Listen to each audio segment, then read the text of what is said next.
In the summer heat of 19th century America, when war turned cities to ash and fields into mass graves, one woman walked calmly toward the sound of cannon fire. She carried no weapon, no uniform, only bandages, courage, and an unshakable belief that compassion could survive even humanity's darkest hours. Her name was Clara Barton. History would call her the angel of the battlefield. Oxford, Massachusetts, 1821. A quiet rural town of wooden houses and dirt roads. Clara Harlow Barton was born fragile, painfully shy, often bedridden by illness. For years, she barely spoke outside her family.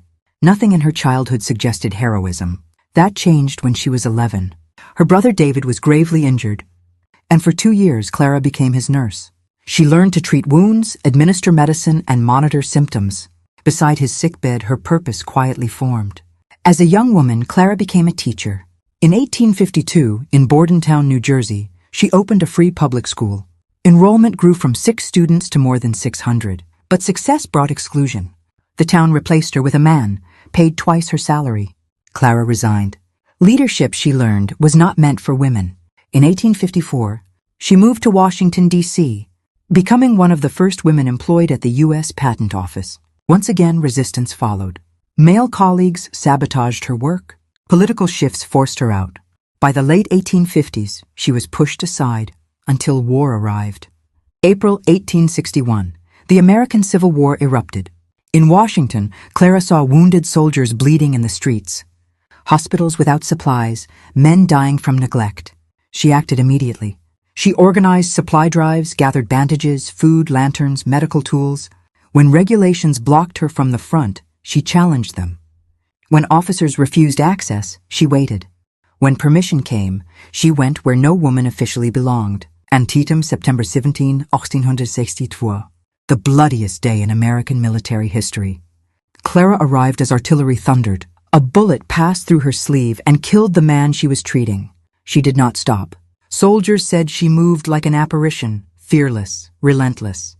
She slept on dirt floors, worked through nights thick with smoke and screams, and tended the wounded under fire at Fredericksburg and Charleston. To the soldiers, she was salvation. What do you think so far? Should Clara Barton have been officially commissioned by the Army? Or did her independence give her greater power? Share your thoughts in the comments. When the war ended in 1865, Clara Barton could not rest. Over 60,000 soldiers were missing. Families had no answers. At the request of President Abraham Lincoln, she opened the Office of Missing Soldiers in Washington, D.C.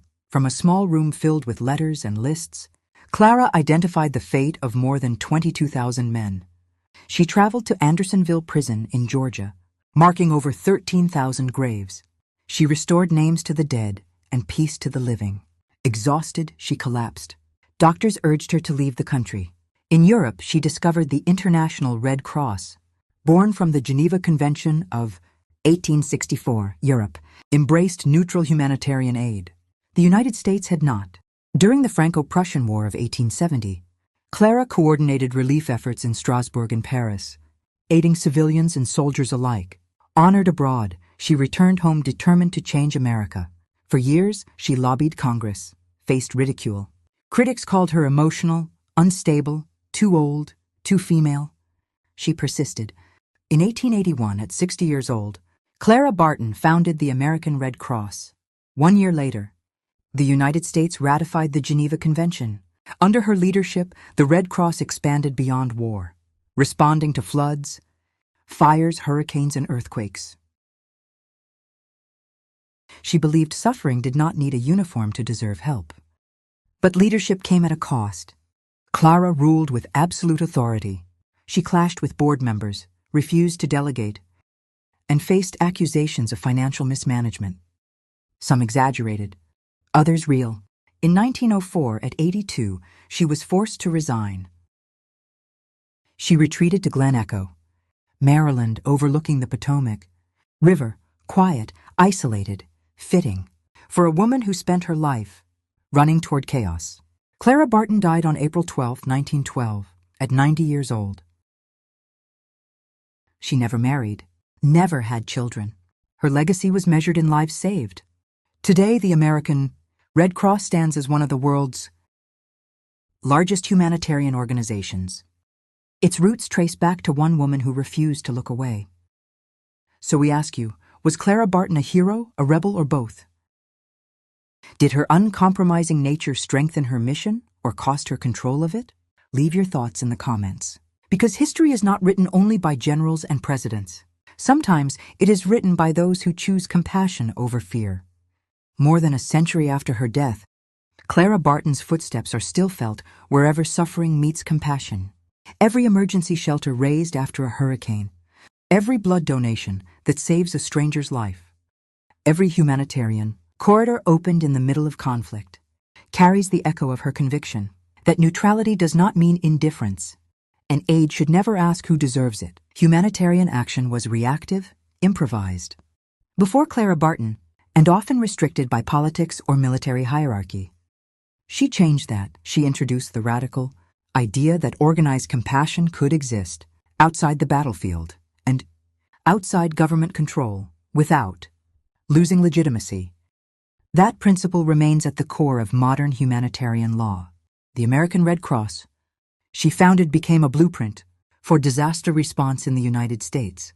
Its model inspired emergency management systems, volunteer mobilization strategies, and international cooperation frameworks that are still used today. When crises strike, whether natural disasters, armed conflicts, or public health emergencies, the systems that respond owe a debt to Barton's persistence. Her influence also reshaped the role of women in public life. Clara Barton did not wait for permission to lead. At a time when women were expected to remain invisible, she negotiated with generals, confronted presidents, and built institutions that outlived her. She proved that moral authority could be as powerful as political power and sometimes more effective. Yet her legacy is not without complexity. Her uncompromising leadership reminds us that pioneers often carry both vision and flaws. Progress is rarely clean. It is driven by individuals willing to endure criticism, isolation, and personal loss to move society forward. Today, as humanitarian workers face unprecedented global challenges, climate disasters, mass displacement, pandemics, Clara Barton's life asks a question that remains urgent. Her answer was simple and relentless. Show up, act, refuse to look away. Clara Barton did not change history by commanding armies or writing laws. She changed it by insisting that humanity itself was worth defending, everywhere, always, and without conditions. And that belief continues to save lives.